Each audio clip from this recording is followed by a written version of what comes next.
வணக்கம். நம்ம இன்னைக்கு இந்த வீடியோவில் ஒரு சூப்பரான புதினா சட்னி தான் பார்க்க போகிறோம். ஏற்கனவே நம்ம புதினா சட்னி வேறு போட்டிருக்கேன். இதுவும் கொஞ்சம் வித்தியாசமான டேஸ்ட்டில் இருக்கும். இது மாதிரி நீங்கள் ஒரு தடவை ட்ரை பண்ணி பாருங்கள். இது சாதத்துக்கு, இட்லி, தோசைக்கெல்லாம் தொட்டு சாப்பிட சூப்பராகவே இருக்கும். இது ரொம்ப ஹெல்த்தியானது கூட. நான் இதை எப்படி செஞ்சேன்னு சொல்லி பார்க்கலாம். அதுக்கு முன்னாடி நம்ம சேனலை நீங்கள் இது வரைக்கும் சப்ஸ்கிரைப் பண்ணலன்னா சப்ஸ்கிரைப் பண்ணி வச்சுக்கோங்க. வாங்க வீடியோக்குள்ளே போகலாம்.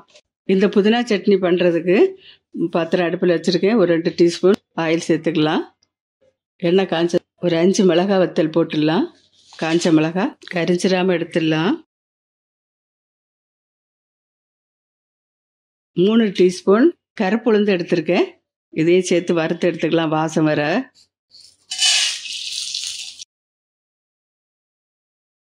இப்போ நம்ம இதை எடுத்துடலாம்.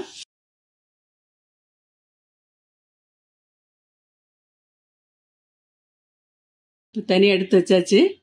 ஆறட்டும். ஒரு சின்ன துண்டு பெருங்காயத்தை அதில் போட்டு பொரிச்சு எடுத்துடலாம். பொரிஞ்சது போதும், எடுத்துடலாம்.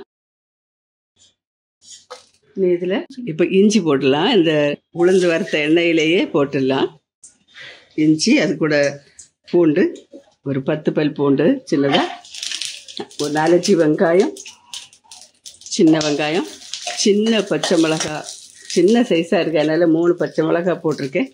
அதையும் சேர்த்து போட்டுடலாம். ஒரு கைப்பிடி அளவு புதினா போட்டுடலாம். கொஞ்சமாக மல்லி இலை. எல்லாத்தையும் இப்போ வதக்கிட்டுலாம். இதில் கொஞ்சம் தேங்காய் சேர்த்துக்கலாம். ஒரு 2 டேபிள் ஸ்பூன் அளவு தேங்காய். கொஞ்சமாக புளி சேர்த்துக்கலாம். சின்ன நெல்லிக்காய் அளவு புளி, அதையும் சேர்த்துக்கலாம். சின்ன ஸ்பூனுக்கு 1 டீஸ்பூன் உப்பு. எல்லாம் சேர்த்து நல்லா மிக்ஸ் பண்ணி விட்டுடலாம்.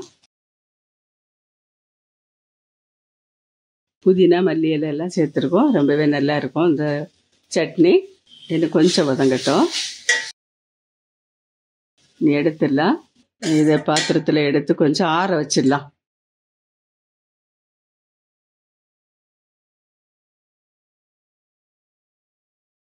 இப்போ இதான் தனித்தனியாக அரைச்சி எடுக்கணும். கொஞ்சம் சூடாறினதும் மிளகா வத்தலும் உளுந்தும் பெருங்காயத்தொண்டையும் சேர்த்து நல்லா பொடிச்சு எடுக்கணும்.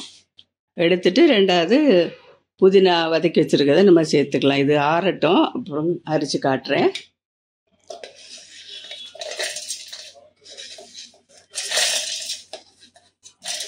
இதை பொடிச்சு எடுத்துடலாம். இப்போ இது மாதிரி குறப்பாக அரைச்சாச்சு. இனி இது கூட கொஞ்சம் கருவேப்பிலை போட்டுக்கலாம். 1 டீஸ்பூன் சீரகம் சேர்த்துக்கலாம். சின்ன ஸ்பூனுக்கு 1 ஸ்பூன் சீரகம் சேர்க்கலாம். இதோட நம்ம வதக்கி வச்சுருக்கிற அந்த புதினா வெங்காயம் எல்லாம் போட்டு வதக்கி வச்சுருந்தோம், அதையும் இது கூட சேர்த்துடலாம். இப்போ இதை நல்லா அரைச்சி எடுத்துகிட்டு வரலாம்.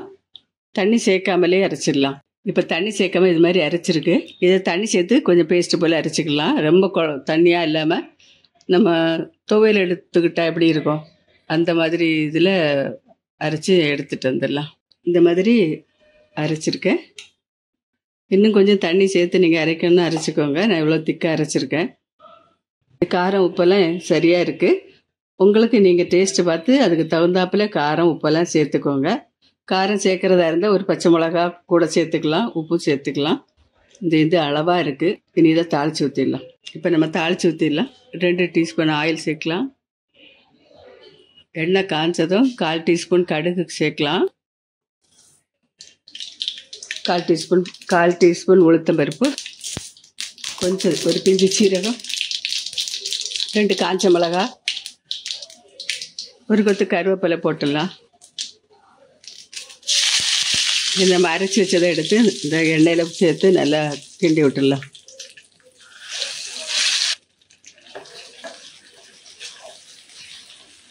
கொஞ்சமாக ஜார் கழுவி தண்ணி சேர்த்துக்கலாம்.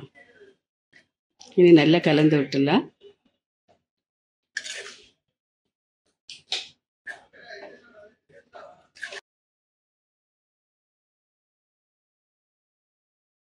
போதும். எல்லா பக்கம் நல்லா சூடாகிட்டு சூப்பராக இருக்குது.